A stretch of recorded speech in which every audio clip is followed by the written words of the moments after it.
और भारत में इन दिनों एक यूट्यूबर ज्योति मल्होत्रा का नाम खूब चर्चा में है। ज्योति मल्होत्रा को पाकिस्तान के लिए जासूसी करते हुए पाया गया है और देखिए इन ग्लैमरस तस्वीरों के जरिए वो इंस्टाग्राम, फेसबुक और यूट्यूब पे उसके लाखों फॉलोअर्स थे और उनके जरिए जहां वो ट्रैवल ब्लॉग डालती थी वहीं पाकिस्तान के कई हुक्मरानों के साथ, कई अधिकारियों के साथ उसकी तस्वीरें भी सामने आई है। ये तमाम तस्वीरें पाकिस्तान की है और अब ज्योति मल्होत्रा को कैसे पकड़ा गया है, कहां किस तरह से उससे चूक हुई और कैसे भारत सरकार को उसके बारे में ये जानकारी मिला कि वो भारत की गुप्त सूचनाएं पाकिस्तान को पहुंचा रही हैं, ये जानने के लिए हम जुड़ेंगे नवीन से, अपने सहयोगी से। नवीन, देखिए ये बड़ी उपलब्धि है और ऐसे कई लोग अभी रडार पर हैं, क्या कुछ जानकारी सामने आ रही है, कैसे पकड़ाई ज्योति मल्होत्रा?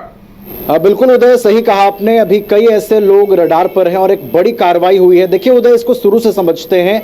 पंजाब और हरियाणा में एक जासूसी का नेटवर्क है जो सक्रिय होकर काम कर रहा है। 6 लोगों को जासूसी करते हुए दबोचा गया है और उसी सिंडिकेट का हिस्सा थी ज्योति मल्होत्रा, जो बतौर ब्लॉगर यूट्यूब और इंस्टाग्राम जैसे सोशल मीडिया प्लेटफॉर्म्स पर काम करती हैं और इस सिंडिकेट का वो हिस्सा थी। देखिए उदय, वो 2 बार पाकिस्तान जा चुकी है। इसके अलावा कई खुफिया एजेंटों के साथ अलग अलग देशों का दौरा भी कर चुके हैं।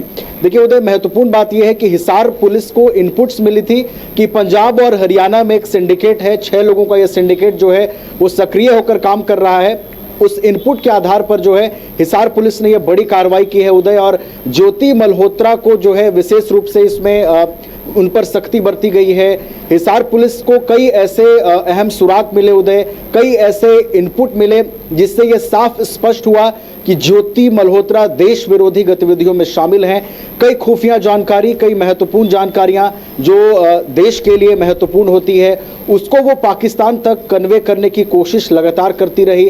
कई ऐसी संवेदनशील चीजें रहीं जिसको पाकिस्तान तक पहुंचाती रही। उदय, एक और बात महत्वपूर्ण है जो चर्चा में है। देखिए, भारत और पाकिस्तान के बीच तनाव की स्थिति है और ज्योति मल्होत्रा का अगर आप सोशल मीडिया अकाउंट्स देखेंगे उदय, तो उनके सोशल मीडिया अकाउंट्स पर पाकिस्तान के जो क्षेत्र हैं उनकी ब्लॉगिंग भी भरी पड़ी है, यानी कि पाकिस्तान को भी वो प्रमुखता से प्रमोट करती रही। पाकिस्तान के कई शहरों में गई, पाकिस्तान के कई गली कस्बों मोहल्लों में गई, वहाँ की खान पान को दिखाया, वहाँ के रहन सहन को दिखाया, यानी कि इस ट्रैवल ब्लॉगिंग के जरिए वो पाकिस्तान को प्रमोट करने की कोशिश कर रही थी उदय। और उसके दिमाग में शायद ये एक ऐसी बात चल रही थी कि पाकिस्तान के लिए जो है ट्रैवल ब्लॉगिंग के जरिए मुख्य रूप से काम करना है और पाकिस्तान की एक सकारात्मक छवि जो है अंतर्राष्ट्रीय स्तर पर उदय वो बनाना है। नवीन, देखिए ये भी जानकारी आ रही है कि कई ऐसे सोशल मीडिया इन्फ्लुएंसर हैं जिन्हें फॉरेन फंडिंग हो रही है, विदेश से पैसे आ रहे हैं, चाइना से, पाकिस्तान से उनके खाते में पैसे आए हैं, तो ऐसे लोग भी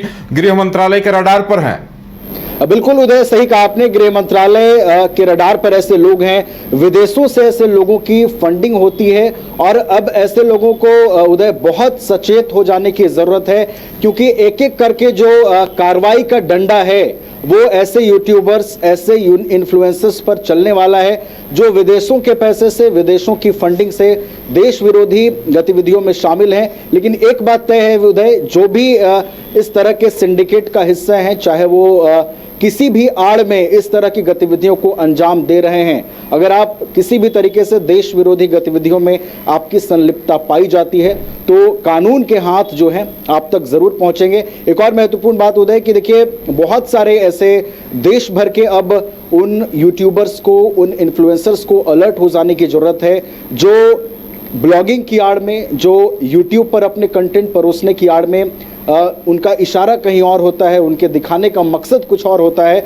और वो हमारे देश के लिए खतरनाक होता है। और शायद यही वजह है उदय कि अभी लोगों की जुबान पर है कि पाकिस्तान से तो हम निपट लेंगे, लेकिन ज्योति अग्रवाल जैसे गद्दारों से कैसे निपटेंगे। तो ये ज्योति मल्होत्रा जैसे गद्दारों से निपटना एक बड़ी चुनौती है नवीन। और देखिए, अब गृह मंत्रालय ऐसे लोगों की काफी शिद्दत से तलाश कर रही है। भारत का भी जो सीक्रेट सर्विस नेटवर्क है और उनके जरिए ऐसे लोगों को पहचाना जा रहा है। अब माना जा सकता है कि ज्योति मल्होत्रा शुरुआत है, आने वाले दिनों में ऐसे और भी लोग जद में आएंगे।